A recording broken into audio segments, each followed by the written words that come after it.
The world's most popular virus. I sit on my gynecologist's metal table with the requisite paper over my lap and catch a reflection of myself in the glass-framed generic art print on the wall. In utter absurdity to the situation, I look great. I mean, arguably lovely. I don't know, it's just a good hair day, I guess. My eyeliner held up well, despite all the fought tears on the subway, and I'm fully clothed from the waist up, such that this particular glimpse doesn't broadcast that I'm about to have my cervix snipped. Colposcopy. If you are female and know the meaning of the word, the sphincter of your vagina probably just seized a little. If you are unacquainted with the procedure, let me fill you in on my last dance with the devil. There comes a time in 50 to 75% of sexually active females' lives when you get a call from your OBGYN about a week after a pap smear informing you that the test has come back abnormal and you should come in as soon as possible for a colposcopy. My doctor, whom I should note right off the bat lest my snark get too heavy, I love, moves appointments for me, books me a week later, tells me to take 2 Advil right before I come in, and lastly instructs me, don't panic. So I'm sitting there looking surprisingly adorable from the waist up, paper-clad from the waist down. I had considered shaving before I came in, clean up the edges a little, but then I thought, who the hell am I trying to impress? The doc comes in and we get down to business. She puts the usual speculum inside of me, but ratchets it up to what feels like 3 times its normal width. There is poking and prodding, Q-tipping, looking, peeking, peering. There's discussion with her assistant about whether or not her sister-in-law can come work for them. Idle chat echoing around my birth canal. There is a second speculum inserted into the first speculum, 2 for the price of 1, and the bizarre and horrible feeling of a swab probing beyond my cervix. There is talk of infection between 5 o'clock and 6 o'clock, and I resist the urge to ask what the happy hour specials are. Then the real fun begins, the biopsy.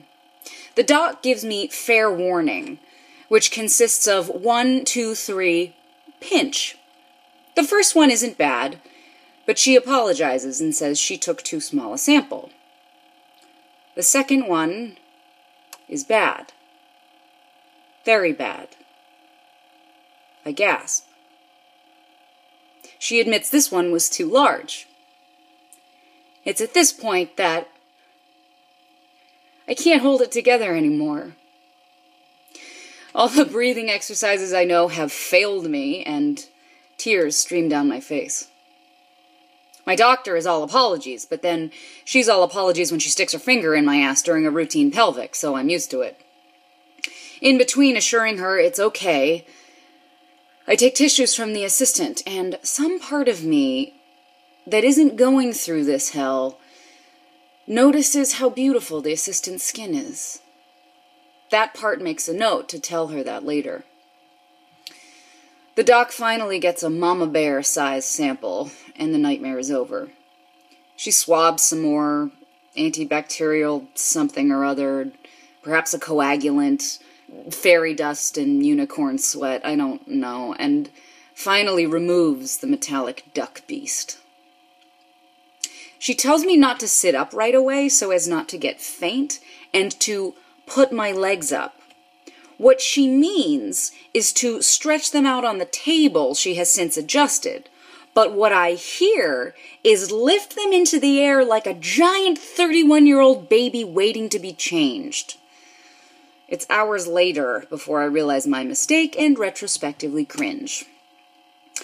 We talk a little about when test results will be back, what treatment options could be, and she tells me for the next 10 days while I heal, no tampons, no baths, no swimming, and, of course, no sex. She tells me to take as long as I need before I get up, get dressed, and pay $1,000 for the privilege of feeling like I've been fucked by a gigantic man with a rusted nail on the end of his dick. She closes the door behind her, and I finally let the tears go. I wish I could say I'm just crying from the physical pain. But I've been in therapy long enough to know I'm not. I am bathing in a cocktail of sadness, fear, anger, and worst of all, shame. I know, you guys. I know it's practically impossible in this day and age to be a sexually active 30-something female and not contract HPV. I get it.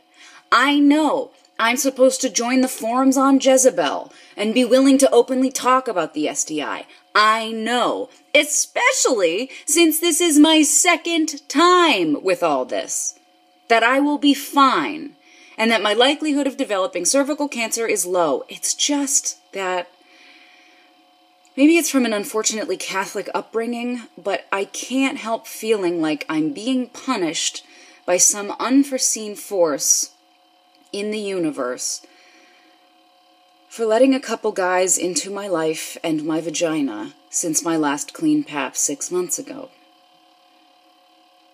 And aside from the unnecessary feelings of shame, I can't help but feel plain old pissed off that in 2013, we still have no way of testing men for HPV, treating men for HPV, or preventing them from carrying or spreading HPV. Or maybe I'm just angry that I've undergone great pain, expense, and emotional stress, and whoever gave it to me, which, where the virus can lay dormant, could have been any partner in my sexual history, need not do a thing, need not undergo a test, need not concern himself in any way.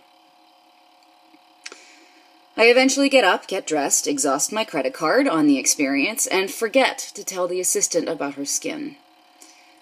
I'm too concerned with slowly walking back to the subway and making my way to my computer so I can write this. I write this partially to find the humor, partially to process it all, and partially to let some other woman out there who gets that phone call from her gyno know that she isn't alone in any of it.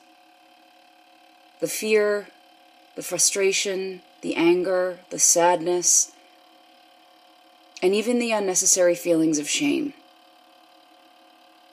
Because even if it is unnecessary and unfounded, you should still know you're not the only one who's felt it.